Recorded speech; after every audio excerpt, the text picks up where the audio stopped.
దేవునికి స్తోత్రం. ఈరోజు వాక్య వాగ్దానము 2 పేతురు 2వ అధ్యాయం 9, 10 వచనాలు. భక్తులను శోధనల నుండి తప్పించుటకు ప్రభు సమర్థుడు.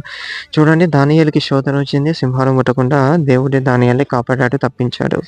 అదేవిధంగా షద్రక్, మేషక్, అబేద్నెగో వారికి శోధన వచ్చింది. అగ్ని గుండంలో వేయబడ్డా సరే అగ్ని వాసన సైతం వాళ్ళకి తగలకుండా రక్షించుటకు ఆయన సమర్థుడు.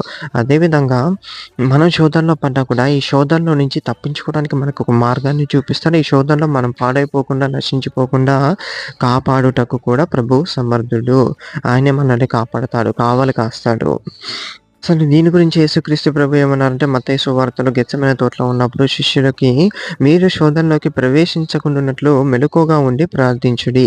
అసలు మనం మెలకువగా, ఆత్మీకంగా మెలకువగా ఉండి ప్రార్థించినప్పుడు శోధనలో పడము. పడకుండానే జాగ్రత్త పడండి అని ప్రభు చెప్తున్నాడు. పొరపాటున పడినా విడిపిస్తారని చెప్పి ప్రభువే సెలవిస్తున్నాడు. యేసయ్యకే మహిమ. ఆమేన్.